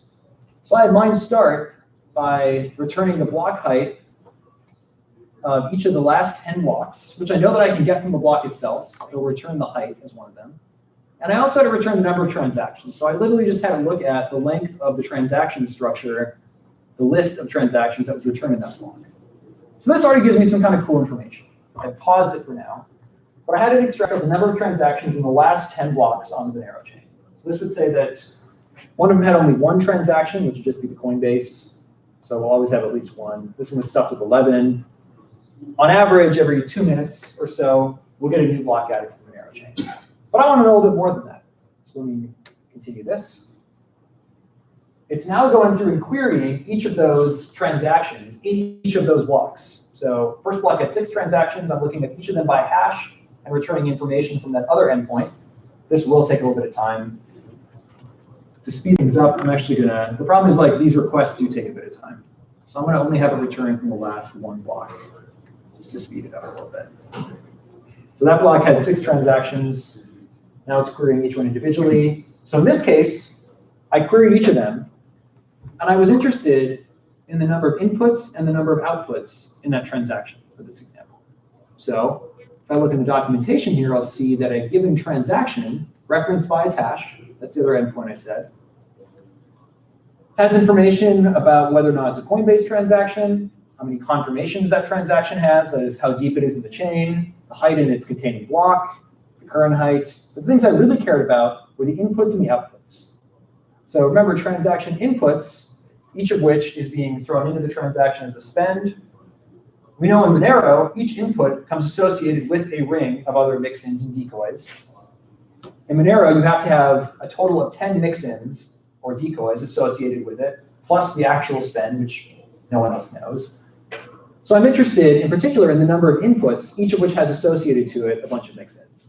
And I want to know the number of outputs, that is, the number of destinations to which ones were sent. And I could tally those up.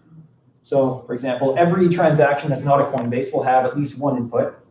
And most transactions, we think, have 2 outputs, like the real destination, and usually you send change back to yourself. So, but I was interested in like a little mild histogram of how many they have.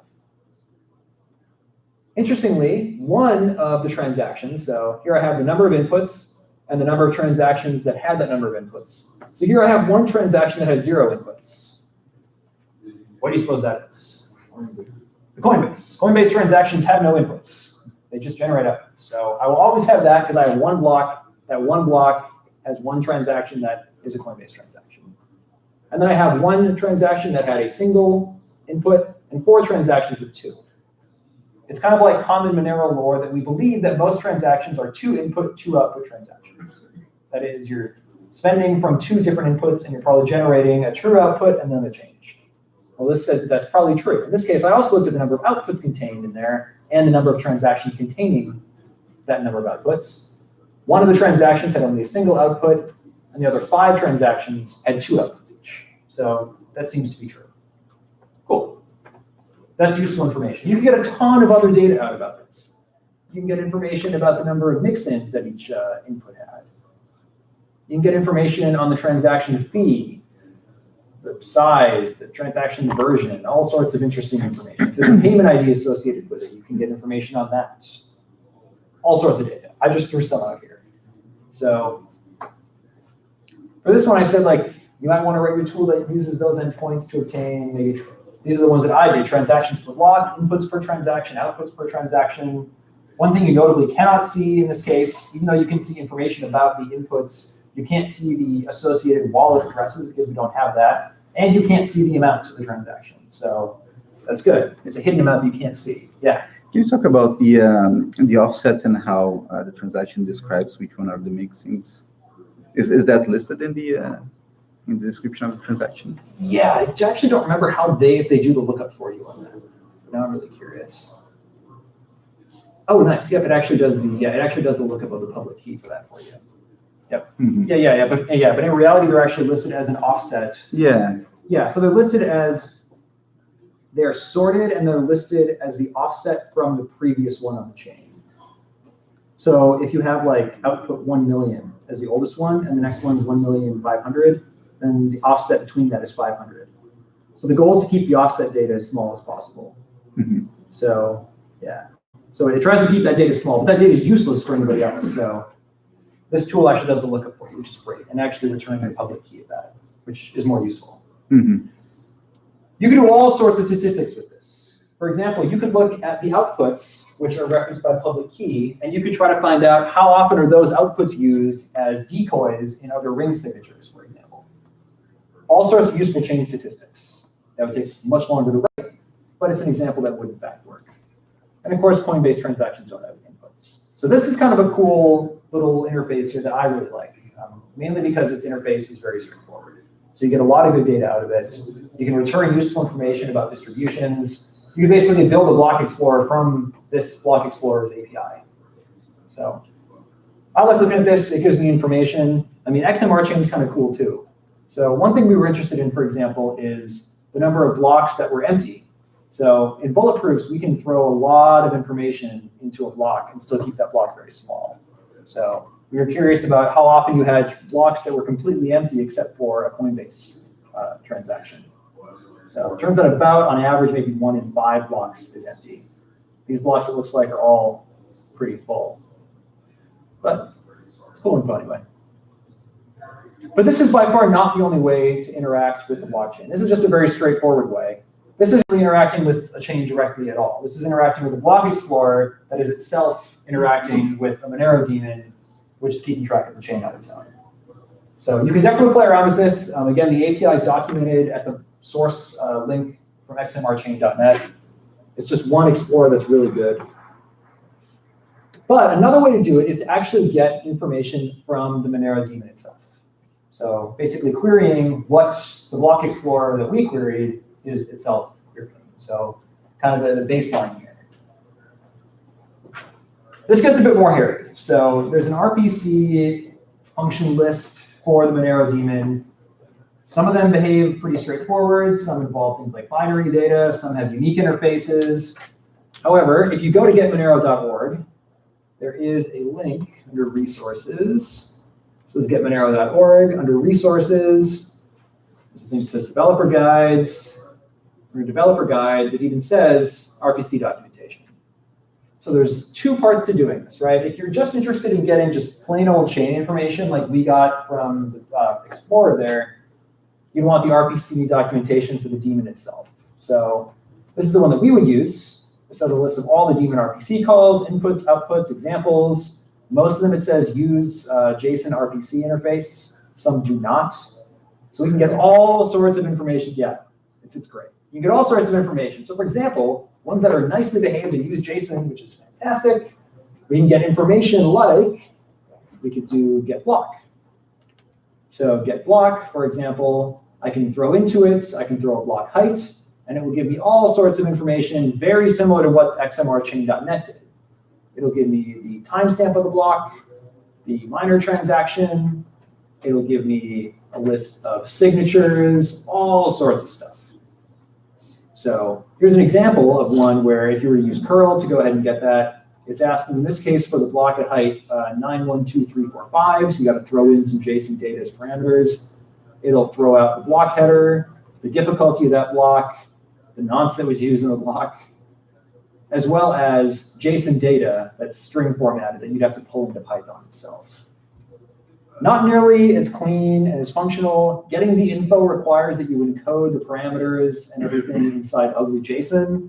So not as clean for like kind of the average intro user, but you can still get that same info. If I zip all the way back up on top here, you can get info on block headers.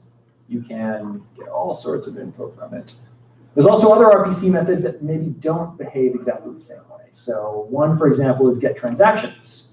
In that case, the structure of the inputs is a little bit different, but it will also give you similar information that we got before, probably a lot more of it.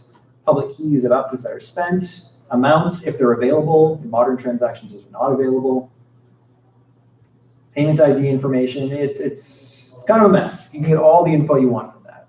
So that's like the daemon RPC information. But what you can also get, besides that, you can get wallet RPC documentation. So if you have a wallet associated to it, the wallet will also interface with the daemon, but the wallet, of course, has your keys. So you don't want to have that publicly available to everyone, which is why it's tougher to get that set up. But that lets you play around with your wallet. So you can get all sorts of info, get balances, get addresses, create addresses, get accounts, do transfers, get height, all sorts. You can sweep, you can get payments, query all sorts of things. It is nutso all the things you can do with that. You would have to do that on something that you set up with your own wallet, or you could connect this to testnet, and you could just get testnet coins to play around with where you don't have to care if they're really secure or not, because testnet's not worth anything right now. If you wish to play around with that, we did actually set up a daemon. By we, I mean not me, I mean Ian set up. It's actually located there. The host is 10.11.5.12. The port on that is 18081. There's also, if you want to just use a public node, there's many available. Node.moneroworld.com operates on port 18089. As another example, if you had a bunch of time and were interested in playing around with stuff that was not necessarily as easy as the block information directly from the Explorer, you could get the same information, right? You could use the get height daemon API command, which again is documented on that page. That will give you, for example, the current block height. So it's not quite as easy just to be like, give me the last n blocks. But we can get the block height, so whatever million something it is. Then you can request info on that block, query by height. So you would request several going back from that height. The data on those blocks will, like the Explorer did, give you transaction hash information, and you can use get transactions to then query information on those specific transactions. It's a blast. I run up one quick example. I didn't even do the whole thing because it just got so irritating. Interacting with the RPC, the RPC commands is not great. So I had to define so all of them basically operate usually by post, because in the post request, you're passing in information on what RPC call you want to make, what the parameters for the RPC call are.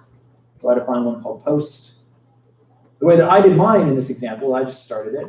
So I wanted to get the block height. So I basically used I still use JSON, the requests module in Python. I defined the node to be that node.moneroworld.com, and then the port that I passed into that.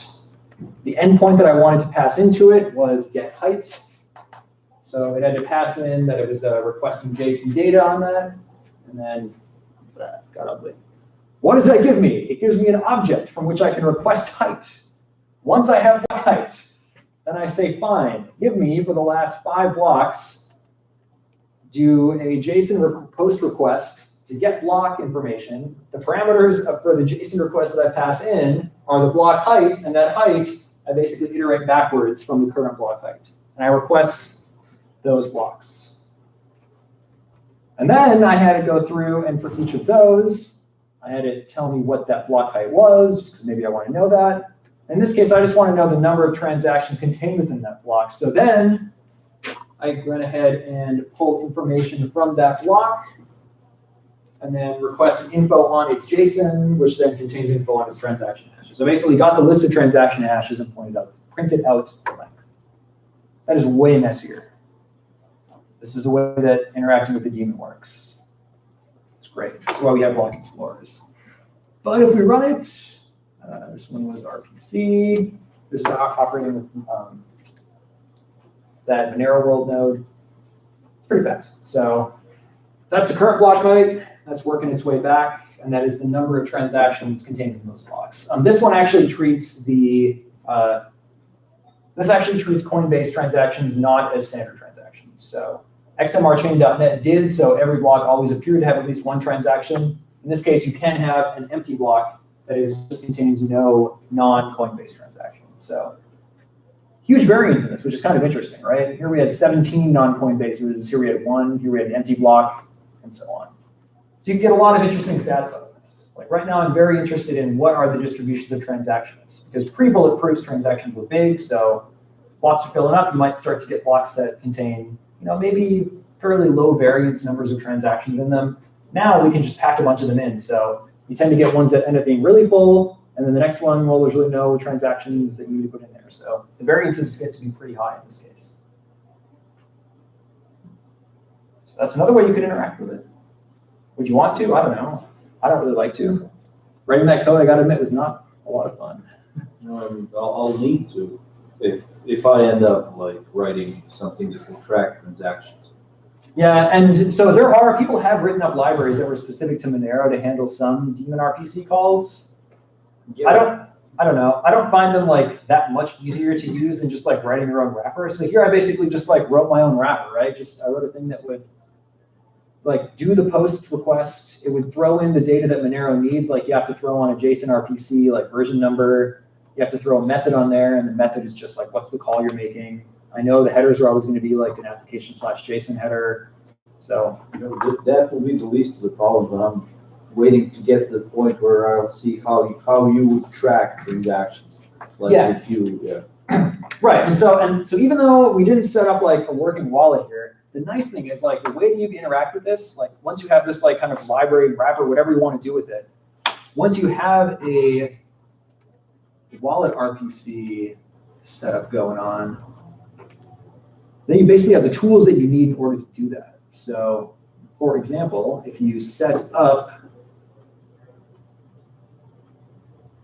what's a good example? So get balance is a good one, I think. Returns the wallet's balance. Something you might be really interested in, right? So I don't know if I'll be able to use your wallet. Yeah, what kind of library support is there for doing things like constructing transactions, signing transactions, constructing these more complex transactions that include bulletproofs for like advanced cryptography? So I know that some folks are just like using, for example, like MyMonero's interfaces, which MyMonero is a private company, so whether or not you end up trusting and doing that, I don't know if there's a lot of great support that isn't just saying like use these RPC interfaces with the standard wallet. Well, but what if you runs. want to like build transactions in your own program and you don't want to make a network call to do that? I know folks are doing it. I don't know of any like great, like this is the one I would recommend solutions to that right now.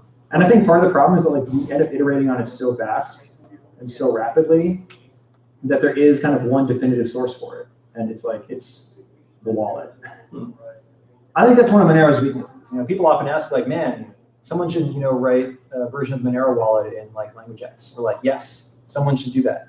It's not going to be this group of people who are doing it. I want that a lot. Hopefully someone tells me like, man, you didn't know about this other group that's doing it. No, I wish that part were a lot easier to do. I very much wish that were to make integrations easier. Now, I know that there's been delays in folks that end up doing like wallet implementations for other platforms or just for themselves who are like, oh, we were delayed because Bulletproofs is very complex. And they do some kind of like bizarre transfiling of the C++ Bulletproofs implementation. That's where we are struggling, like is BTC-based server, and we want to support Monero, like merchants accepting Monero, but like this whole solution is in C#, and then most of the guys that are developing Monero, like they're not willing to like learn C#, but there's this guy Matt who hopefully he's now free, so he was looking into it. He just needs to get over with funding requests. We're working on that, but yeah, if he doesn't go through, I'll probably be coding all this. And I think the problem is that all the plumbing is so different, like for Monero specifically. Yeah. And that's a downside, right? Like you support like one Bitcoin like asset, you support pretty much all the Bitcoin-like assets, which is great if you need to do support. Whereas for us, I mean, it's like code bulletproofs. No, like no one is going to do that again. Like the implementations are very encoding specific. They're very specific to the way that Monero works. Most of the solutions I've seen have been just like some kind of like weird transpiling of the C++, which I'm not an expert in even remotely. I know, like, for example, I know that's how my Monero ended up doing a lot of theirs. Like they didn't recode all of that. We tried to like we try to have like low dependencies on other external libraries to make operations like that easier, but I know that's not ideal for everybody. And I wish it were. Well, yeah, we're open source, so whatever we code, in the end, will be available. Yeah. Because we need, I think a lot of it's just a question of people power, you know, to be able to catch up with all the iteration that happens on the C++ code base for whatever other implementations happen. You know, for a while there was like, I mean, Mininero was the name of one of our researchers, like Python implementation, which is great. And then he stopped working on it. And Monero has since moved on from a lot of the things that does. And now the library is like, it's there, but good luck. It's not going to do what you want to do anymore. And do you get the sense that this philosophy of having frequent hard forks will continue for at least a few more years to enable improvements? So the idea, I think kind of the unspoken idea was always do network upgrades frequently, you know, until we start to kind of stabilize with what we feel is like a really long-term Monero, and then do it infrequently. You know, hopefully we'll have something more long-term that's going to be ASIC resistant where we won't have to do small tweaks over and over again. I've heard folks say like maybe it'll come to be like an every other year sort of thing, which I think I'd be very, very open to that. I think there are big benefits to doing that. There's benefits to being able to do network upgrades because we can iterate, but there's also benefits to not doing them because then you have stability and people can support for longer. So, I mean, heck, like doing, you know, a lot of times like the upgrades we have, like it feels like a rush sometimes to get the features that you want in and tested sufficiently in time. And some folks might argue, you know, that there's not a lot of time for testing always. The last upgrade I think went pretty well, but there were some builds that weren't working properly that people were still finding issues with. It's not good. Is there a great solution? I don't know. People tend to test things when they're trying it for the first time and they're ready to deploy it for themselves. I mean, it's like this is an unknown as well. Like running these huge like trustless distributed systems. Like, you know, Upper Bound is running. We've been running one for 10 years, and you know, I don't think that there's any clue as to what the best approach is. Like, do you innovate very slowly and cautiously? Do you innovate rapidly? Yeah, Monero's greatest strength is decentralization, and it is also the thing that pisses me off the most about Monero is its decentralization. Because, you know, finding consensus about what to do and when to do it, like you're saying, how fast do you innovate, what do you not include? Well, but I mean, that can preclude hard forks at some point because you'll have enough people who will simply not be behind, simply not want to, you know, do any sort of backwards incompatible upgrade. We have examples where that is the case elsewhere, so yeah, you know, it could. I mean, I look forward to us stabilizing to a place that we're happy. Yeah. You know, I mean, like a lot of folks in the research side, for example, like we'd love to move past ring signatures to something that gives, you know, better identity sets. We don't have it right now, but like that's something that we want to move to eventually. That would be something that would absolutely necessitate one or more network upgrades. Yeah. When it arrives. So we'll see what the future holds on it. I would love more stability, but you know, we know that like going for stability at all costs has its downsides. It means you're not nimble. What? It means you're not as nimble. Oh yeah, yeah. Mm-hmm. Yeah.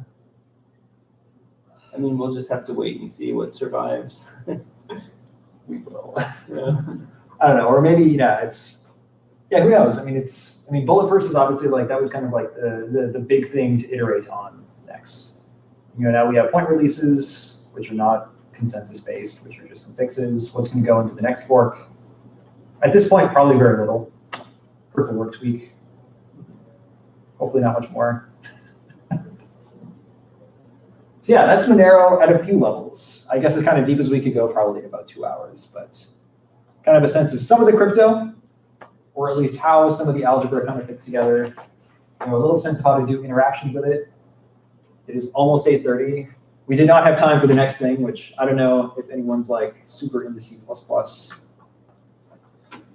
If you are, I had another task which is going to be writing unit tests in C++ in the actual code base. Oh boy, we're not going to do that because we have 7 minutes.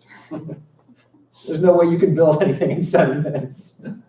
Anyway, if you were interested, the thing, and hopefully we'll have the slides sent out, the thing we were going to do was some testing on a particular kind of algebraic operation that we use called multi-exponentiation. And we talked about how you could multiply a scalar by a point, and that gives you a point. Turns out there are many operations where you want to do that and generate like one giant sum that looks like that. So include n different terms, each of which is a different scale or a different point, for example. And it turns out that is something that you want to be able to do efficiently. And it turns out it is possible to do that more efficiently than just doing each of those operations kind of naively using high school algebra. And there's many algorithms to do it, and some of them are very old, some of them are just kind of being rediscovered now. Monero actually has 3 algorithms we can use. The names are here. They don't mean anything to you probably. That's okay. They didn't mean anything to me before I knew about them. And one thing we did, for example, when we were trying to optimize bulletproofs, is figure out which of these algorithms do you use depending on how big this sum is. And it turns out that there are crossover points, prior to which you want to use some algorithms, after which you want to use others. There's parameters inside those algorithms you can tweak. And our goal is to try to figure out what is the optimal one that makes bulletproofs as fast as possible. So the test I would have had you do if you were interested is for a sum of size 4, 128, and 1024, figure out of those that are available in the code base and have some unit tests already, which is the optimal one in terms of timing. We already know the answer, don't worry. Is it possible to say in a few minutes, like what sort of things you take advantage of to do this faster than the naive algorithm? Oh yeah, I have I can show you. So we prototyped this too.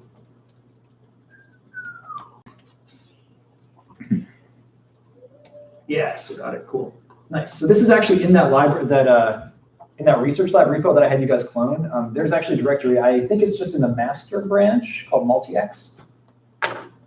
There's 2 files in there. One is called ed25519. That's like a very old version of that library that I showed you guys. This is much older stuff. There's another one though called multi-x.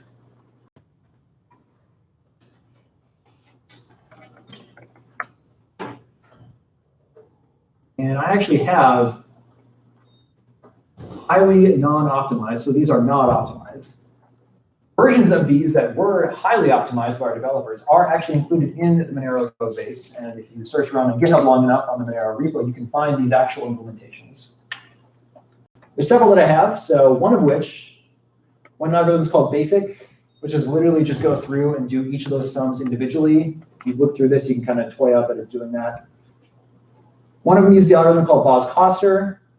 And what that does is it basically tries to, so what it does is it uses kind of some clever scalar subtraction and algebraic rearrangements to try to reduce the number of actual scalar multiplications. So because there's kind of 3 different algorithms, 3 different operations, right? There's an operation of the form like, does one of them use the fact that doubling is a special faster? There's a faster algorithm to double a point, and so Yes. you can decompose your scalar Yes. into the power of 2. Yep. Okay. Yeah. Which one is that? Or is that a component of all of them? it's a component of several. Strauss uses it, Pippin uses it too. Yeah, there's several different types. So there's like this thing, which is called a scalar multiplication or a scalar mult. That's like A times P. Other stuff, which is the form like P plus Q, which is just a point add. And there's other operations, like A times B or like A plus B, which are just scalar operations. And time-wise, scalar operations are basically free. I mean, they're all fast, right? Like on the order of like microseconds or something. But like some are more free than others. Anything involving just scalars is basically free. You can do performance tests. It's like 0 microseconds. Just go nuts. Points addition is pretty fast, and scalar multiplication is in general the slow part. Scalar multiplication also depends on if you're doing something that's of the form like A times G, where this is like a known common point. You can do certain speedups in like pre-computation, or if it has to do with like a random point that you don't know in advance. So your goal is to minimize the number of scalar multiplications and replace them by scalar operations or point additions. And as you were saying, some additions like point doubling, where you do like p plus p or 2 times p, there's ways you can optimize that even faster. The whole point is just to like suck as much out as possible. Bose-Coster tries to replace C's with scalar operations and reduce the number of multiplications. There's several versions of these are like all the ones we tried. Some of these we don't even use. There's like 4 versions of the Bose-Coster algorithm that use some fixes and some searches and some heaps, and it just goes nuts. I've got like, good God, I did that right. Bose-Coster heap robust 2. Doing a search of the algorithm space here. Basically, some of them use a heap structure, one uses a linear search structure. We did it all. This is like this. You're looking inside my head as you're figuring out like what the hell's up with this. Yes. One was called the Strauss algorithm you can look up that uses kind of like a moving window operation. The big granddaddy was one that a few different projects were working out called Pippinger's algorithm, which is actually like it's a very old algorithm. It's like the 60s or 70s or something. And I feel like everyone kind of like rediscovered it automatically independently because we're like, man, this algorithm, it turns out, is like generally really, really good. And so we decided to figure out like, so for what number of points when we're doing operations of that type, do you want to use what? So if you look in like the Monero code base, there's like a general wrapper function called like multi-exp. And you pass it in, various things. And it just like has like a switch on it. And it's like, how many things are you trying to do operations on? If you're doing like 2 terms, we have like a function that already does that. It turns out, if I remember right, Strauss ends up being the fastest up to like 64 or something. And after that, Pippinger is faster. Turns out Bose-Coster is like never faster. For a while, so originally we didn't have Pippinger because we hadn't figured it out yet. Because like Pippinger's algorithm is like an entire family of operations, and it's like the most convoluted thing I've ever seen. To this day, it's like the hardest thing that I didn't know about that I had to learn. And until we knew that, it was like Strauss was great, and then like Bose-Coster was great, or something like that. And then we discovered Pippinger, and now Bose-Coster is gone. So I think it still might be in the code base, but I don't think I ever use it. Maybe we finally took it out. I think, yeah, our auditors got mad that we still had it. What is the, do these algorithms, are these algorithms improvements for like an arbitrary vector space, or is it just for something about the elliptic curve structure? Not particularly, because it all boils down to, and I don't think this has it. We had a bunch of other like operation count stuff on it, but really it all comes down to. I suppose it doesn't matter that you're using the Edwards curve. No, it doesn't. No, the only thing that really matters is the relative timing between the scalar operations, point addition, and the final scalar multiplication. Okay. And you can even look too. So you'll see sometimes we have, and this is an old version of the library. So you'll have ed25519.add. That's like a point addition operation. And here I don't actually have the doublings listed separately, but point doubling is actually faster. So this is like super early prototyping. You'll see some stuff where we actually do, I think, have, I'm not even sure if we have scalar multiplications listed out separately here. Because you can break down scalar multiplications into, like you said, breaking down your scalar itself, so you can only deal with like point additions and doublings and stuff. Mm-hmm. Like, if you want to know like how hard can it be to do a sum like this, it turns out as hard as you want to make it, and then even harder.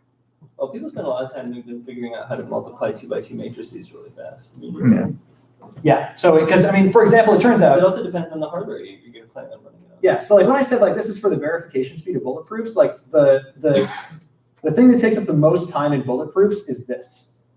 This happens on like thousands of points, which each individual operation is really fairly fast, but overall this would get really slow. So like we really, really care about this. Can you get into bulletproofs at least a little bit? What do you want to know? Everything. Everything? Yeah. Well, just as a quick note, you do now have access to like, so the actual bulletproofs code that's in Monero now has had like every ounce of juice squeezed out of it, and it's now just like this rock that's about as fast as we can possibly make it. I would not look there to figure out how bulletproofs work. That will show you how optimized bulletproofs work. How do they work? Very well. Since the paper came out, have there been, like, has anybody put together like a fully worked example or something, like if people are interested in? You mean like, show me the algebra? Yeah, I mean, because like it's a very general construction. It is a general construction. So it's It's quite hard to like. there is one example. And I'm not gonna like Google it right now because it's gonna be embarrassing. There's one really good write-up I saw on it that shows, not really a full worked out example, like doing a worked out example is really ugly. Like even simple examples, the examples you can actually write out don't fully capture all of the logarithmic compression that it does, which is too bad. Like I had to do some to like do correctness testing, and oh my god, that was just like 2 hours of just pure boring algebra that made me want to stab my eye out with a fork. But there is a branch in that repo that you said there. It's called PyBullet. Yay. PyBullet. I created it both because I was bored and I was like, we originally did our prototyping in Java. I don't really like Java. If you do, good for you. I don't. I like Python. It was much slower, but you see in there is a version of the dumb 25519 library. So again, this construction is not cryptographically secure. It's just used for algorithm testing. We were also interested in playing around with some stuff involving power, like arbitrary numbers of inputs. But there is, in this case, working code that will actually do the algorithms for bulletproofs. So if you want to know how we do it now, this has like a lot of the optimizations on it. It's still slow because it's Python, but it has some of like the batch verification that we use. So you can see how some of the operations work. You can compare them to the paper. So when you're talking about batch verification, what are you saying that you have a bunch of transactions, each of which includes a range proof, and instead of checking them individually, you aggregate them and then check the resulting aggregated proof? Is that at a high level what you're talking about? No, not even that. Bulletproofs have there's 4 levels of smashing these things together, which is why it's so hard to talk about it, because no one has the same words for it, because we all make them all up. Okay. So it's like you have a transaction, right? So you got a transaction. The number of inputs is irrelevant because outputs have range proofs attached to them. Inputs inherit the range proofs when they were created. So you have multiple outputs, right? You've got output 1, output 2, output 3. Each of those has a range proof associated to it, right? Previously, you had to generate a really large range proof for every single one of those, and the scaling was like the worst thing imaginable. Each of them was like multiple kilobytes. That was like that's why our blockchain was so big. It turns out you can take the range proofs from this one and this one and this one and generate one single bulletproof that represents all of those. You can only combine them in that way within a transaction because you have to be the originator of it. Ah, okay. So one level of aggregation is only possible to the proof maker. Yes, so the language I use is I call this an aggregation. It is, it's a prover. It's a prover verifier thing, right? So I as a prover, I can prove these, I can make this proof. I do an aggregation. That bulletproof scales really, really, really well. Like there's a logarithmic scaling to that. Then another transaction, of course, maybe that just has a single output, right? That has its own bulletproof. That's not really aggregated. It's an aggregation of one. They reduce down to each other really well. That's one level. But I, as some random dude who is looking at the chain here, I see all those different bulletproofs, each of which may contain a proof of range for several outputs themselves. What I can do is, instead of verifying this proof, which verifies each of these, and verifying this proof, which verifies those, I can actually stick these together, and I can do one giant verification of all of them at the same time. Okay. So I call that batching. You can't batch prove, but you can batch verify.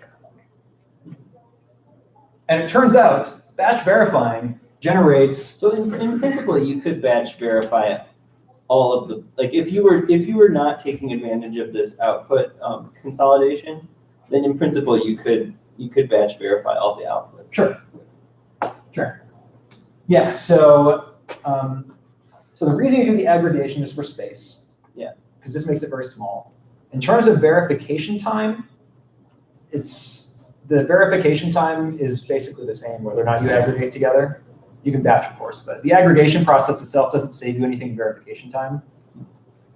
However, this batching process here, it all basically, and if you look in that PyBullet code, the PyBullet code includes the output aggregation, and it includes batch verification. It all boils down to the largest, ugliest multi-exponentiation you've ever seen. The whole damn thing is just one gigantic weighted multi-exponentiation, and it's huge. And because we can do that really fast, because of these new algorithms, that's what gives us like this blazing fast verification time. And so just the vector space structure is enough. You don't need a pairing for. No, it's vector space. There's some parameters in it that you got to tune. So the pi bullet, for example, that does not include a particular parameter tuning that you'll find in our multi-exponentiation. Hippinger and Strauss both have a parameter tuning to them. And that was just, you have to do it empirically. So we just basically ran a ton of tests with all of them, figured out what we needed to use for it, hard-coded it in. We don't know a better way to do it. So yeah, this is why Bulletproof's fast. So what is the underlying primitive thing that you're doing with the range proof? Are you proving that you know a zero to some polynomial? Yes. Okay. Yep. Yeah. The way it works. Yeah, you're basically. And if you look at thanks for coming. Thanks The for way, coming. yeah. So the way it works is that basically they throw together in a cool inner product formulation a representation that the bit representation of the amount is correct, that each of them is 0 or 1, and you're actually constructing two related vectors of zeros and ones that are like a difference between each other. Okay. And then you do a crazy polynomial encoding of that, you do an evaluation of it, and then you go ahead and logarithmically shrink that thing down. And then you do multiple outputs, you basically just tack onto these vectors in an offsetted way, and then just do one big range proof on all of them. There is a newer version of the paper that came out. So the original paper didn't have a ton of these optimizations. Part of why this took us so long is because we were doing this alongside the authors as it was being built. And so a newer version of the paper does have a much clearer write-up of how it works, how the aggregation works, and how the batching works. So the batching in our code is slightly different than the batching in the paper because we did batching before they wrote it in the paper. So good for us. Anyway, Okay. that's a little hands-on with Monero. I'll have Ian send out these slides, some sample code, and there's actually a really good community write-up about how exactly does Monero work if you're not a giant expert at it, and we'll send that out too. So talk on Saturday if you want to come. You'll learn a little bit more, a much broader level, not a lot of details, about how Monero tries to do privacy, how other projects do it, what I hate about Monero, what I hate about other projects. Let's get Aaron here. Yeah, thank you. Yeah, this is really great. And we'll be if anybody wants to go out for a drink or something, that can be arranged. Say goodbye to YouTube. All right. Yeah. Bye, YouTube. Now we scared everybody away with the structure of Bulletproof's optimizations. What's wrong with that?